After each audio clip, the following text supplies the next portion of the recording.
दोस्तों, the eighth night movie की शुरुआत होती है एक संस्कृत के श्लोक से, जिसमें हमें बताया जाता है कि आज से सदियों पहले जमीन पर एक बहुत ही ताकतवर शैतान ने उत्पात मचा रखा था और इसे खुद लॉर्ड बुद्धा भी नहीं मार पा रहे थे। तब लॉर्ड बुद्धा ने राक्षस को रोकने के लिए एक नई तरकीब निकाली। बुद्धा ने शैतान की दोनों आंखों को निकाल लिया और एक आंख जो कि रेड है उसे वेस्ट रेगिस्तान में छिपा दिया और दूसरी आंख जो कि ब्लैक है उसे ईस्ट की पहाड़ियों में छिपा दिया।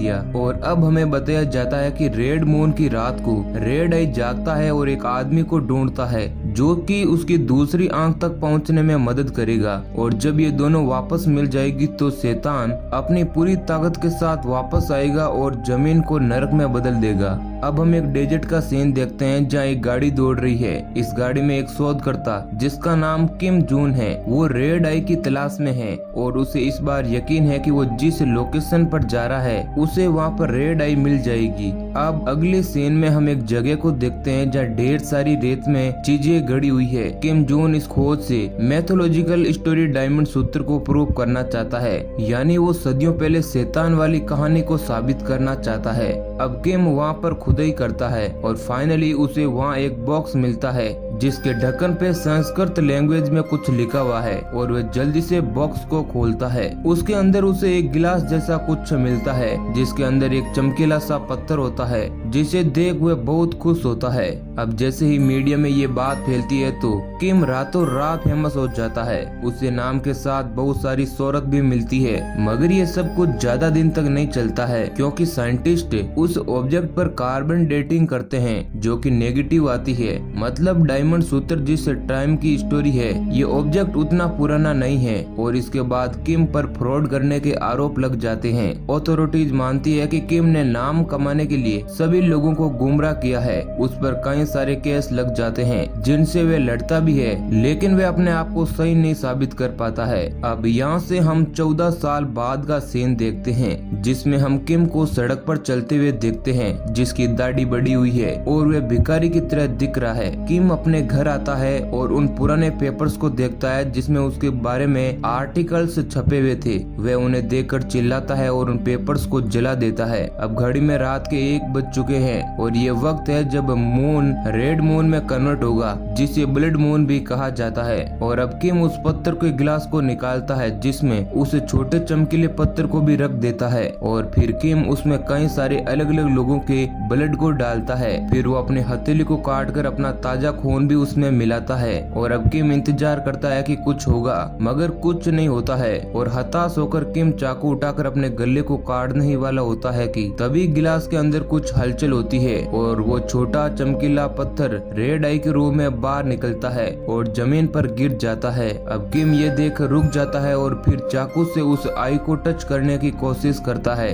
तभी यहाँ से सीन चेंज होता है और एक पहाड़ी पर हम एक ओल्ड मॉन्क को देखते हैं जिसका ध्यान और उसकी माला दोनों ही टूट चुकी है और वो समझ जाता है कि रेड आई ने अपना होस्ट ढूंढ लिया है। अब वो मॉन्क एक कमरे में जाकर एक बॉक्स को चेक करता है जिसमें उसके पूर्वजों ने ब्लैक आई को छुपा रखा था।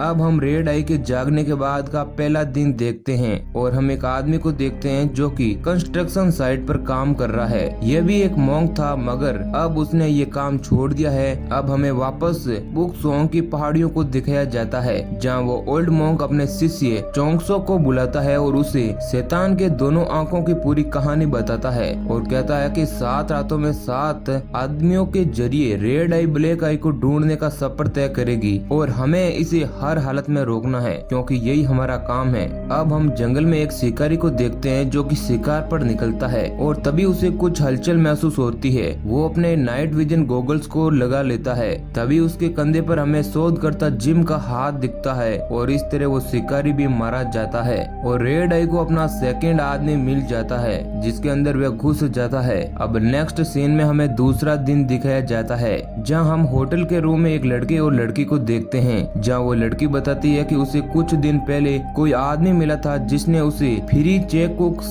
करवाने के लिए उसे पैसे दिए और उसके कुछ ब्लड सैंपल्स ले गया। दरअसल ये लड़की किम के बारे में बता रही थी। किम ने फ्री चेकबुक्स के बहाने 7 लोगों का ब्लड सैंपल इकट्ठा किया था और यही 7 लोग रेड आई के 7 आदमी हैं, जिसकी मदद से 7 रातों में रेड आई ब्लैक आई तक पहुंचने की कोशिश करेगा। अब हम उस शिकारी को देखते हैं जो कि उस होटल के बाहर खड़ा है और रूम के अंदर आकर उस लड़के और लड़की को मार डालता है। फिर लड़की को नया होस्ट चुन लेता है। अब अगले सीन में हम चोंगसो को देखते हैं जो कि एक डरावने सपने की वजह से जाग जाता है और चोंगसो देखता है कि ओल्ड मोंक वहाँ उसी के पास बैठे हुए हैं। ओल्ड मोंक चोंगसो से कहता है कि टाइम आ चुका है, तुम जाके सोन हवा को ढूंढो और उसे बताओ कि मॉन्स्टर आने वाला है। और फिर वो ओल्ड मोंक मर जाता है। अब हमें तीसरा दिन दिखाया जाता है जहाँ एक इन्वेस्टिगेटर जो कि एक होटल में हुए मर्डर की तहकीकात कर रहा था, वो रूम में जाता है जहाँ वॉशरूम में उसे लड़के की लाश मिलती है और तभी उसकी नजर टेबल के किनारे एक शिकारी की लाश पर पड़ती है जो कि अब पूरी तरीके से गल चुकी है, बस उसकी हड्डियां ही बची हुई है। इन्वेस्टिगेटर का साथी कहता है कि मुझे कुछ समझ नहीं आ रहा है, इसे हमें विक्टिम कहें या फिर सस्पेक्ट, क्योंकि कैमरे के हिसाब से जब ये रूम में आया था तो ये बिल्कुल सही था। अब हम चोंगसो को देखते हैं जो कि गुल्लक में जुटे हुए पैसों के साथ सोन हवा को ढूंढने के लिए निकल पड़ता है और उसके पास वो ब्लैक आई का बॉक्स भी होता है, मगर उसे कुछ भी मालूम नहीं है कि उस बॉक्स में क्या है। अब हम चौथे दिन को देखते हैं जहाँ चोंगसो एक कागज पे लिखे हुए एड्रेस की लोकेशन ढूंढने की कोशिश कर रहा है और वे लोगों से पूछता भी है, लेकिन उस एड्रेस का पता कोई भी नहीं बता पाता है। थक हार कर चोंगसो वहाँ सीट पर बैठ जाता है। तभी चोंगसो को पीछे से कोई धक्का मारता है और वो कागज हाथ से गिर जाता है। चोंगसो उस कागज को उठाने के लिए झुकता है और जब ये वापस पीछे देखता है तो वह देखता है कि वो पोटली जिसमें उसने ब्लैक आई का बॉक्स रखा था वो सीट पर नहीं थी। और जब वो खड़ा होकर अपनी नजरें घुमाता है तो उसे एक लड़की दिखती है जो कि उसे घूर रही थी और अगले ही पल वो गायब हो जाती है। अब नेक्स्ट सीन में हम उस इन्वेस्टिगेटर को देखते हैं। वो किसी पब्लिक वॉशरूम में है और वहाँ उसे एक लड़की की लाश मिलती है और इन्वेस्टिगेशन करने पर पता चलता है कि ये वही होटल वाली लड़की है और इसका मतलब ये है कि रेड आई ने अपना नया होस्ट ढूंढ लिया है और उसने इस लड़की की बॉडी को छोड़ दिया है। अब इधर जैसे तैसे चोंगसो एड्रेस पूछते पूछते सोनवा तक पहुंच जाता है और उसे लिख कर बताता है कि ओल्ड मोंक नहीं रहे और उन्होंने जो सामान मुझे आपको देने के लिए भेजा था वो मैंने कहीं खो दिया है। अब हम आगे देखते हैं कि रात का वक्त है और एक डिलीवरी बॉय स्कूटी से कहीं जा रहा है और उसे एक जगह टनल के अंदर एक लड़की दिखती है। ये लड़का उस लड़की को पहचान लेता है क्योंकि ये दोनों एक ही मेडिटेशन ग्रुप में हैं। मगर जब वो लड़का उसके पास जाता है तो वह देखता है कि उस लड़की के कपड़े फटे हुए हैं और उसे हर जगह पर चोट लगी हुई है। वह कुछ नहीं समझ पाता, तभी वह लड़की उस पर अटैक कर देती है और इस तरह रेड आई अपना नया होस्ट चुन लेता है। अब हम 5वें दिन को देखते हैं जहाँ सोनवा एक नए हथियार खाने जाता है और वहाँ से एक नई कुल्हाड़ी खरीदता है क्योंकि उसे लास्ट स्टेपिंग स्टोन होस्ट को मारना होगा। रेड आई को उस वक्त तक पहुँचने से पहले अगर वो ऐसा करने में कामयाब हो जाता है तो वह शैतान हार जाएगा और फिर सोनवा अपने आगे के सफर पर निकल पड़ता है ताकि वह लास्ट स्टेपिंग स्टोन को ढूंढ सके। अब सोनवा हाल ही में हुई मौत से पता लगाता है कि रेड आई नेक्स्ट होस्ट को कहां पर ढूंढ सकता है। अब हम इन्वेस्टिगेटर को देखते हैं जो कि टनल में किसी लड़की की बॉडी पर इन्वेस्टिगेशन कर रहा है और वह उसे देखकर सोच में पड़ जाता है क्योंकि रिसेंट में मिली 3 बॉडीज और उस लड़की की बॉडीज में बहुत ही ज्यादा सिमिलरिटी है। उसे कुछ समझ नहीं आ रहा था इस केस को कैसे सॉल्व किया जाए और जब वो उस लड़की के सिर को देखता है तो देखता है कि उसमें एक छेद है और ऐसे ही छेद बाकी की बॉडीज में भी है। दरअसल रेड आई एक बॉडी से दूसरे बॉडी में जाने के लिए सिर में छेद करके जाता है और कुछ देर बाद हम एक घर में उस लड़की को देखते हैं जो चोंगसो को बस टर्मिनल पर खड़ी दिखी थी जहाँ चोंगसो से ब्लैक आई बॉक्स खो गया था। ये लड़की असल में एक आत्मा है जो कि रेड आई की गुलाम है। ये लड़की एक होस्ट के घर में रह रही है जो किसी डील की वजह से उसे बचा रही है और यहीं से वो रेड आई को उसके लिए नए होस्ट का ब्लड देती है।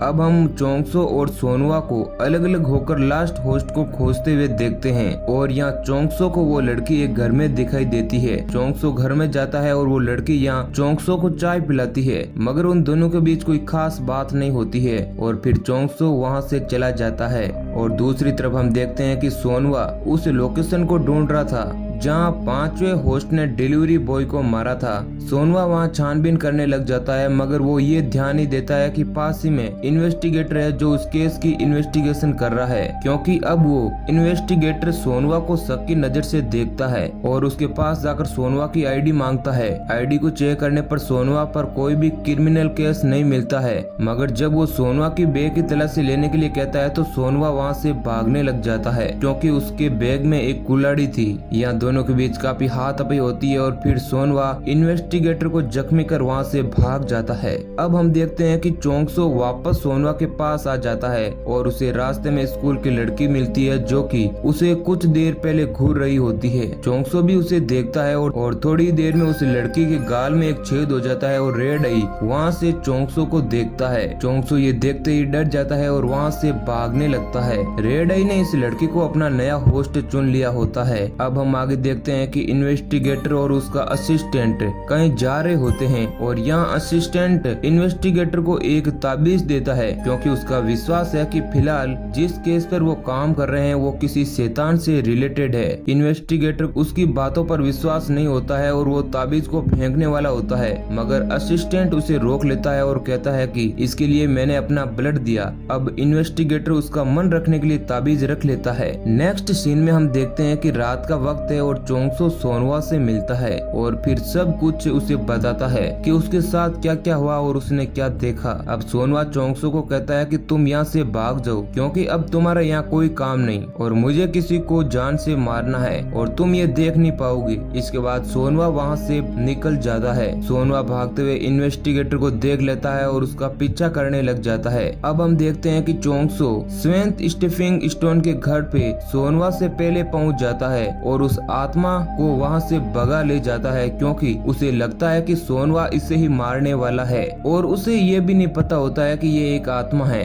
सोनवा स्वेंत स्टीफिंग स्टोन के घर पहुँचता है और जैसे ही वह उसे मारने जा रहा होता है इन्वेस्टिगेटर उस पर हमला करके उसे रोक लेता है और अब इन दोनों के बीच फिर लड़ाई हो जाती है। तभी वहाँ रेड आई पहुँच जाता है और वो इन्वेस्टिगेटर को मारकर जख्मी कर देता है, मगर वो सोनवा को नहीं मारता, क्योंकि अभी उसे कुछ और भी देखना है। अब रेड आई वहाँ से भागने लगता है और सोनवा उसका पीछा करने लग जाता है ताकि वह उसे मार सके, लेकिन एक जगह पर पहुंचकर सोनवा फंस जाता है, क्योंकि उसे वो पुलिस असिस्टेंट मिल जाता है और रेड आई उसके सामने विक्टिम बनकर मदद मांगता है। और जब वो सोनवा को बंदूक दिखाकर अरेस्ट करने जा रहा होता है तब रेड आई पीछे से उसी पर हमला कर देता है और उसे अपना नया होस्ट बना लेता है और फिर वो सोनवा की तरफ बंदूक तान देता है, जिसकी वजह से सोनवा को वहाँ से भागना पड़ता है। अब हम उस इन्वेस्टिगेटर को देखते हैं जो वापस स्वेंत स्टीफिंग स्टोन से इन सब बारे में बात करने लग जाता है और वो बताती है कि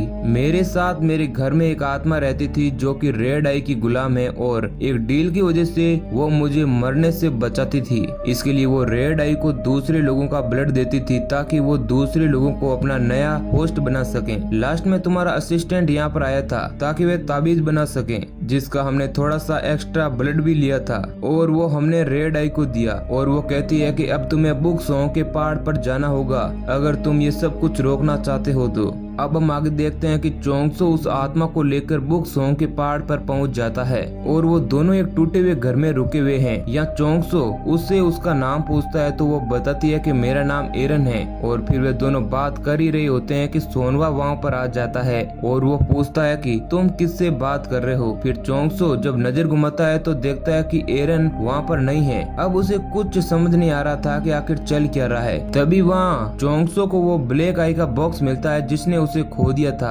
और फिर वह सोनवा को बताता है कि ये कभी खोया ही नहीं था, बस ये तुम्हें दिख नहीं रहा था। और फिर हम फ्लैशबैक में देखते हैं जहाँ चोंगसो ने हमेशा उस बैग को अपने कंधे पर टांग रखा था। अब हम देखते हैं कि रेड आई, चोंगसो और सोनवा बुक संग के पहाड़ पर पहुंच चुके हैं और वो इन्वेस्टिगेटर भी उस पहाड़ पर आने की कोशिश कर रहा है। अब चोंगसो और सोनवा एक ट्रैप बनाते हैं ताकि वे रेड आई को फंसा सके और जब रात होती है तो सोनवा ट्रैप के अंदर बैठकर रेड आई को बुलाता है और थोड़ी ही देर बाद हम देखते हैं कि रेड आई अपने हाथ में गौतम बुद्धा की मूर्ति का टूटा हुआ सर लेकर सोनवा के पास आता है और उसके सामने सर को आग में फेंक देता है। सोनवा तुरंत ही आंख बंद करके ओम का उच्चारण करने लग जाता है। उसका ये प्लान होता है कि जैसे ही रेड आई पुरानी बॉडी को छोड़कर मेरी बॉडी में ट्रांसफर होगा तब चोंगसो सोनवा को कुल्हाड़ी से मारकर जान से मार देगा और रेड आई ब्लैक आई के बीच का बॉन्डिंग नहीं बन पाएगा। मगर सारा प्लान बिगड़ जाता है जब रेड आई सोनवा को ये बताता है कि उसे उसकी जरूरत नहीं है और वो एरन को कमांड करता है कि वो जाके चोंगसो को ढूंढे। अब एरन बाहर आती है और वो चोंगसो को अपने काबू में कर उससे ब्लैक आई बॉक्स ले रही होती है कि तभी ओल्ड मॉन्क जो कि मर चुके हैं उनकी आत्मा ओ की थवनी शुरू कर देती है। वो इतनी पावरफुल होती है कि सभी होश में आ जाते हैं। सोनवा रेड आई को पकड़ लेता है और चोंगसो बॉक्स लेकर वहाँ से भाग जाता है। मगर रेड आई भी बहुत ही ज्यादा पावरफुल होता है और वो एक झटके में सोनवा को साइड में कर देता है और चोंगसो को पीछा करने लग जाता है। कुछ दूर भागने के बाद रेड आई चोंगसो तक पहुंच जाता है और उसे पकड़ने ही वाला होता है कि सोनवा पीछे से आकर उसकी टांग में गोली मार देता है। अब रेड आई रेंगते हुए चोंगसो का पीछा कर रहा होता है और जैसे ही सोनवा रेड आई को कुल्हाड़ी से मारने वाला होता है कि वहाँ इन्वेस्टिगेटर आ जाता है और वो सोनवा को गोली मार देता है और इस तरह सोनवा रेड आई को नहीं मार पाता है। इधर रेड आई चोंगसो को पकड़ देता है और उसकी बॉडी में ट्रांसफर हो जाता है। अब हम देखते हैं कि रेड आई सबसे पहले उस इन्वेस्टिगेटर को मार देता है और फिर वो सोनवा के पास जाता है और उसे भी मार देता है और फिर रेड आई ये खुलासा करता है कि चोंगसो असल में उस औरत का लड़का है जिसने तुम्हारी फैमिली को कार एक्सीडेंट में खत्म कर दिया था और ये बात तुम अच्छे से जानते हो, इसलिए इसे मार दो। और यहाँ सोनवा रेड आई के बहकाव में नहीं आता है और वे ठंडे दिमाग से सोचता है कि जब ये एक्सीडेंट हुआ था तब चोंगसो एक बच्चा था जिसमें उसकी कोई भी गलती नहीं थी। सोनवा चोंगसो का गला दबाने के बहाने चोंगसो के सर पे ओम का निशान बना देता है और फिर उसका हाथ पकड़कर मंत्र पढ़ने लगता है और फिर रेड आई को अपने अंदर आने का निमंत्रण देता है। और जैसे ही रेड आई मजबूरन सोनवा के शरीर में जा रहा होता है तो चोंगसो होश में आ जाता है और तभी सोनवा चोंगसो से रिक्वेस्ट करता है कि जल्दी से वो उसे मार दे। अब चोंगसो के कुल्हाड़ी चलाते ही रेड आई की ब्लैक आई से बॉन्डिंग टूट जाती है और सब कुछ खत्म हो जाता है। अब हम आगे उसी रेगिस्तान को देखते हैं जहाँ किम रेड आई को लाया था। चोंगसो वहाँ पहुँच जाता है और रेड आई के बॉक्स को वापस दफन कर देता है और जब वो वहाँ से जा रहा होता है तब उसे बेड़ियों में बंदी एरन दिखती है जो कि चोंगसो से कहती है कि वो उसे आजाद कर दें और चोंगसो ऐसा ही करता है और यहीं पर हमारी मूवी समाप्त हो जाती है। तो दोस्तों ये स्टोरी अगर आपको पसंद आई है तो वीडियो को लाइक कर देना और ऐसे ही इंटरेस्टिंग वीडियो पाने के लिए हमारे चैनल को सब्सक्राइब कर नोटिफिकेशन बेल को ऑल पर सिलेक्ट कर लेना। वीडियो को अंत तक देखने के लिए आपका बहुत बहुत शुक्रिया।